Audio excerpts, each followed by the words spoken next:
Welcome to the Heroic Investing Show. As first responders, we risk our lives every day. Our financial security is under attack. Our pensions are in a state of emergency. A single on-duty incident can alter or erase our earning potential instantly and forever. We are the heroes of society. We are self-reliant and we need to take care of our own financial future. The Heroic Investing Show is our toolkit of business and investing tactics on our mission to financial freedom. Welcome to the Heroic Investing Show, a podcast for first responders, members of the military, veterans, and anyone looking to improve their financial future and gain some freedom with their time. We teach America's heroes how to build passive income, build their startup business, and safely grow wealth through real estate and other alternative investments. We help current and prior first responders put protections, systems, and a team in place to help them build a life where they can focus on their passion, that service or product that they are uniquely gifted to share with others, making the world a better place for all of us. My name is Gary Pinkerton, and I co-host this show with Jason Hartman. This is episode 197. My guest for today is Steve Schwab. Steve served as a US Army Airborn Ranger before getting his degree in criminal justice police science from New Mexico State University. He took a trip after graduation that changed his direction forever. In 2001, he took a trip down to Rocky Point, Mexico, and started doing odd jobs for the woman who rented him a beach house. When the woman's husband passed, Steve paid off their debts and took care of clients. Nearly 2 decades later, hailing from Scottsdale, Arizona, he runs a company called Casago, which represents more than 2,300 properties from 13 regional offices across Mexico and the southwestern United States. Steve was recently awarded one of Arizona's most admired leaders for 2019. Please help me in joining Steve Schwab. Well, Heroic Investors, welcome back. Thanks so much. I think you're really going to enjoy this discussion I have today. It's with Mr. Steven Schwab. And Steve, I'll let him tell the, actually, I just called him Steven. I'm not sure that has any relevance. Steve was an Army Ranger and started off with different jobs in the Army for 9 years, he mentioned to me before we started recording. And I talked more about his extensive background in the introduction. Steve, if you wouldn't mind, though, please, well, first of all, welcome. And then please give us a little bit of your background. Well, thanks for having me. It's great to be here and to be able to talk to you and all the first responders and military people out there. My background started off, like we were talking about earlier, I was an Army Ranger. I had made it into the 1st Battalion during the 90s. And then after getting out and going off to college, I decided to take a little time off and go to Mexico for the summer. Ended up taking over a vacation rental property management company called Cindy's Beach Home Rentals. And from there, we just grew it out, and I've been doing it ever since. How in the world did you come across that? Were you staying in one of the properties they were managing, or? No, just like all good military guys, I was drinking a beer, and and there was a gentleman named Bruce. He was this big guy. He was talking about how he couldn't get up on the roof. He wasn't feeling well. And so I said, I'd do that for you. So I climbed up and started doing a little bit of odd jobs for him. Come to find out, Bruce had cancer and passed away. And his wife didn't want the business anymore. Her and I talked, and she sold it to me with payments. And that was the beginning of my career. Wow. Okay. So I've read a little bit about this, but bring us up to current day then with that.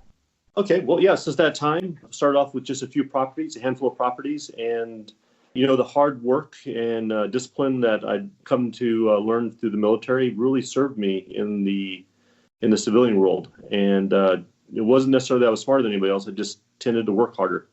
And finding the ability to lead small teams, I was able to put together a small team and grow it out to what it is now. I changed the name because nobody believed I was Cindy anymore. We changed it to Casago, and now I'm in 2 countries and 15 cities, have a couple hundred employees, and manage about 2,000 properties. 2,000 properties? Yeah. Wow. Do you own any properties of that type or rental properties in general? Yeah, I have several. I have a portfolio of my own that ranges on both sides of the border of Mexico and the U.S., and then several cities. So I not only do I manage other people's properties, but I've been able to invest into my own and watch my portfolio grow. And they're all vacation type properties. Yeah, 90% of my real estate portfolio is vacation rentals. Okay, cool. Again, going back to the beginning there, you had just gotten out of the military when you took that summer off in Mexico? No, I went off to college. The idea was to become an officer, and I just never went back after I went for that summer after my fourth year of college. Okay, cool. So your time off was a break after college. I got it. Right. You did college on your own, so there was no commitment or anything there. Right. No, there was no commitment. Went to New Mexico State University on my GI Bill and Army College Fund. What did you study there? I studied criminal justice, which Nice. I have used nothing in my career. The only thing I used was my Spanish classes, and I think those were the only classes I ever got a C in college. So my worst classes were the only things I ever used. Well, I didn't use my nuclear power master's degree too much either. So Okay. I was in nuclear power all the time, but it wasn't a master's course that I was playing out. So you aren't really even directly thinking about this as transitioning out of the military. You kind of fell into this, but you've obviously grown it to be an incredible portfolio and active business.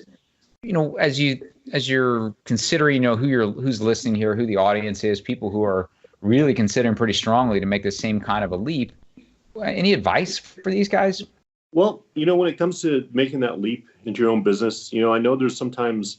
I remember when I was ETSing out of the military, kind of that security blanket's gone, right? And you kind of go out and you're on your own, and it's a very new experience. And you find a lot of brave men and women who have never really said, okay, now that financial side, the security side is gone. What do I do next? And you've learned things in the military and as first responders and in that sort of culture that the rest of the civilian world just doesn't have. And if you apply that correctly with some good common sense, you've got a real advantage in the world. So don't be afraid to go out and step out on your own. Nice. Well, what are some examples you think of where they just clearly stand out? Funny enough, just showing up on time to meetings is amazing. You find so many people who don't take their schedule seriously. So showing up on time, the good hard work ethic of going out and getting the job done and making sure it's done well. The attention to detail that's taught to you through the culture of military and first responders. Also, just the decisiveness. A lot of times we have to make quick decisions, and once we're committed, we go with them. And that's lacking in the rest of the world. Stepping up and being able to make a decision and back it with confidence and leadership goes a long way.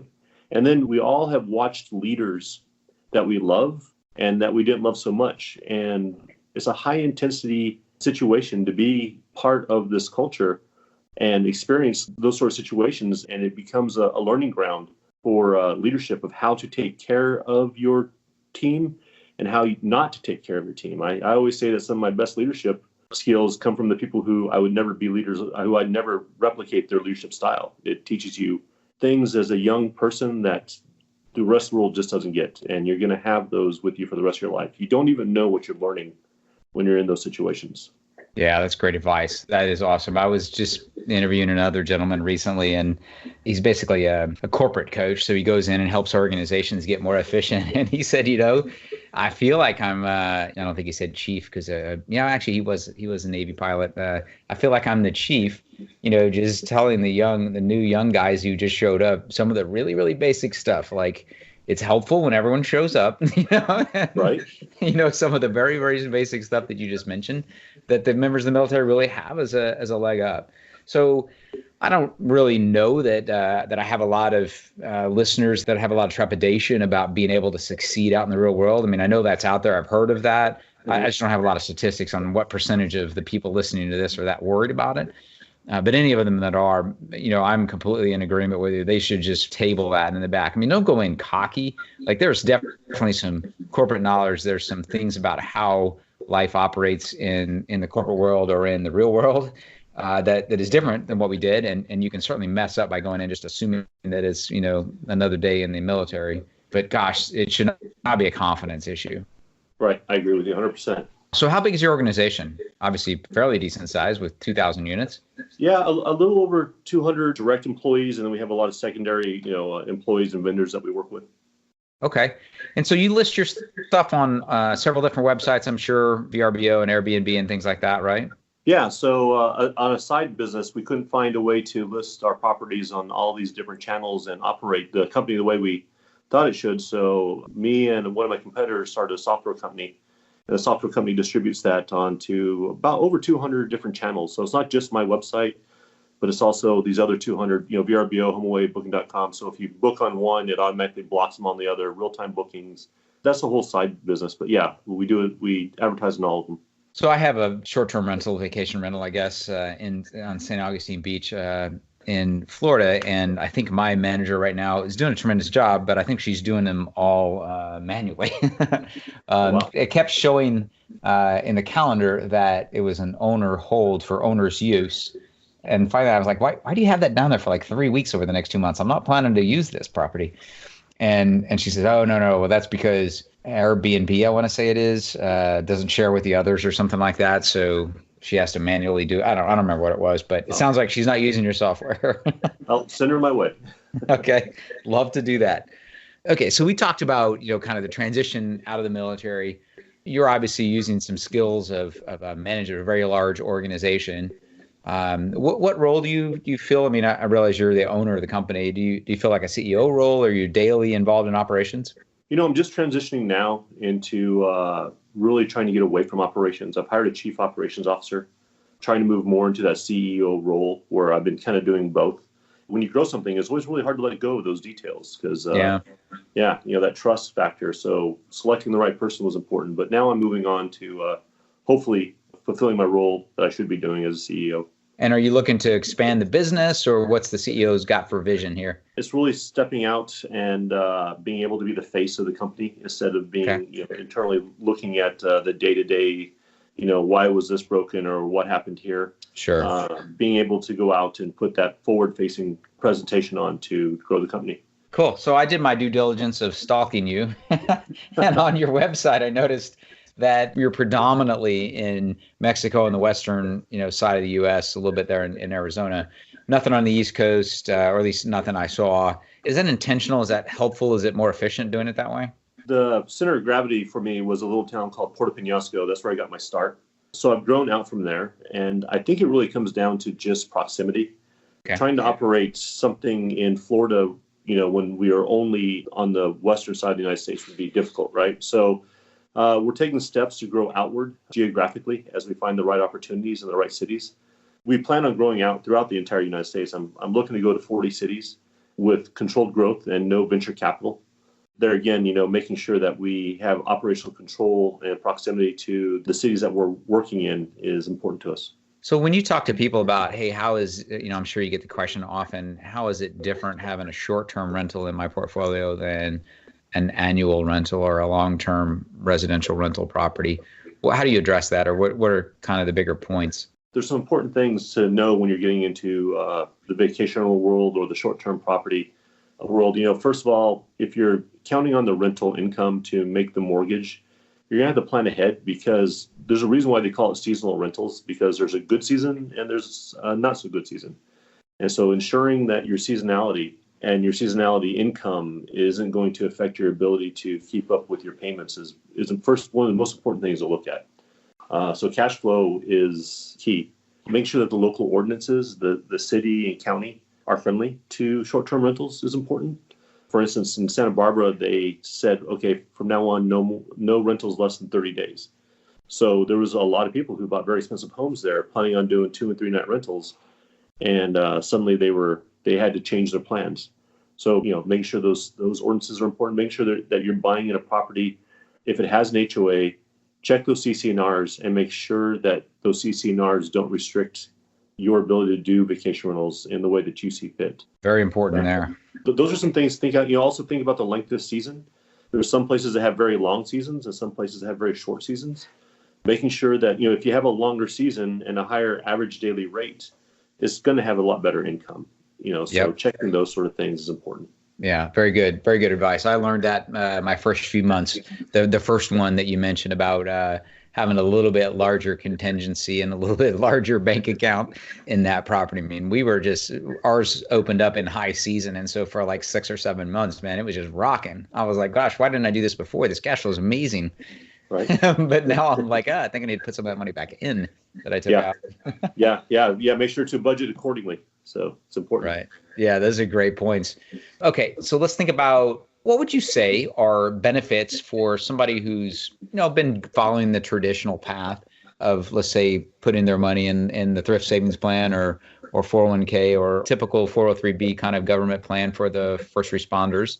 How would you compare rental property ownership or maybe a small operating business as opposed to more of a typical approach for retirement saving? Well, anytime you're operating a small business, your ability for return on investment is high. Going out and taking that risk, you can create a lot of income for yourself. But remember, that's an active investment as opposed to a passive income, right? Time commitment is important. Making sure that you have the time and that who you're married to is willing to let you have that time. So you're not creating some sort of instability within your own family as opposed to just a passive income when you're retired. So a lot of it is about what you want to get out of it. When it comes to just looking at maybe purchasing a seasonal rental, the great thing about that, especially if you're very family centric, you can have an investment, but also at times of the year you can go to enjoy your investment. We have different kinds of investors into vacation rentals. I consider one of them to be like a lifestyle investor, people who bought with the idea of being able to invest into real estate, but also maybe be able to enjoy a vacation destination that they love. We have a lot of people who bought while they were active or while they were in their career with the idea that this is somewhere that they love, it's a destination they love, and they're using that rental income to help pay that off. So that will eventually become where they plan to retire, on the beach or the mountains or, one of these types of destinations. It becomes an investment into their future and into the family. Great forward-looking kind of planning for what it's going to look like, down the road for your retirement future. How about financing? How have you purchased your portfolio, your properties? Any insights on that? Paying cash, financing with conventional loans, that kind of thing. Well, I've done them all. I've gone everywhere from just a conventional loan to paying cash. And in Mexico, there tends to be a lot of developer financing, especially in the northern part of Mexico on the beach. So a lot of times, in Mexico, it's almost like a no qualifying finance from the developer, with like 30% down, depending on what they do. There's all those types of things. I would tell you that if you can't afford to pay it off in 10 years with the cash flow you have already, vacation rentals may be a difficult thing for you, because if you don't want to do a 30-year loan on a vacation rental and then be struggling to make the payments if your cash flow isn't there for you during the off season. So make sure that when you make these decisions, you're making good decisions based on where you're at now, not the dream of what some real estate agent will tell you that this thing is going to book, 365 days a year at $1,000 a night and it's going to make you wealthy. Check the statistics that the real estate agent tells you against the market. You can go look at the Airbnbs and the VRBOs. Go talk to property managers about like homes that are like that. Get statistics, compare them. You can see what they're charging, and make sure that what you're getting into is realistic for you. Yeah, great. Definitely doing due diligence on the start. You mentioned you don't want to be covering the 30-year mortgage in an off season. I mean, a 10-year mortgage would be more difficult to cover, but are you talking about like down the road when you're retired and you don't have your other income? Is that what you meant? Right, exactly. Okay. If your kind of cash flow is already struggling now, do you really want to try to figure out how you're going to make that same payment when you're retired? That might not be the best play for you. Your situation better than anybody else. You're going to make those decisions, but a lot of times you look at what you can afford on a 30-year note instead of a 10-year note. Like, you can afford so much more. Be careful not to fall for that trap. Yeah. Got it. That makes total sense. Okay. So, well, gosh, we flew through 20 minutes there, and I know we both were a little bit time limited. Any advice on how to study this industry? Any resources that you would recommend for the listeners? And then also, please don't forget to put in maybe how they can find out more about you or contact you. Well, for your listeners, I have a book called Going from a Vacation Renter to Vacation Homeowner. It's on Amazon. But if they'll email me personally, I'll send them a copy of it for all the first responders and military people out there listening to your podcast so they can go through and read it. And it talks really about the same things we're talking about here, but much more in depth. How to select a property, what are the things you should be considering, what's going to rent more often, what's going to fit your lifestyle. So I'm happy to send that out. And you can just email me at steve@casago.com. That's casago.com. I'd be happy to send that to them to help them all out. Okay, great. Well, I just sent you an email. You got it. Well, hey, Steve, thanks so much. And I've looked at casago.com, and there's a tremendous amount of information on there, and you can just kind of get a real good feel about where Steve has his properties and how they set them up really nicely to show very well on the website. I learned a lot just by going through there and kind of comparing it to what I'm doing out in Florida. So really appreciate that resource, and the offer for that book is really, really gracious of you. Steve, what else have we not mentioned that we ought to talk about to this audience? Well, I would tell you that if you're going to go ahead and get into this industry, make sure to be a responsible host. Make sure to check the people that are coming through your property. Make sure to pick a good property manager that cares and treats your property like their own, that there's somebody that's truly a steward of your property and advocates for you in your absence. Getting into it's easy, but as we all know, running the operation becomes the difficult part. So make sure that you're making good choices once you purchase that property on who stays in your property and who makes sure that your property is being well taken care of. Awesome. Yeah. Have a good staff and a staff that's vetting your customers well. Right. Yeah. Awesome. Steve, thank you so much for spending a few minutes with the Heroic Investing audience today. I really appreciate it. Thanks for your time. Thank you so much for listening. Please be sure to subscribe so that you don't miss any episodes. Be sure to check out the show's specific website and our general website, hartmanmedia.com, for appropriate disclaimers and terms of service. Remember that guest opinions are their own, and if you require specific legal or tax advice or advice in any other specialized area, please consult an appropriate professional. And we also very much appreciate you reviewing the show. Please go to iTunes or Stitcher Radio or whatever platform you're using and write a review for the show. We would very much appreciate that. And be sure to make it official and subscribe so you do not miss any episodes. We look forward to seeing you on the next episode.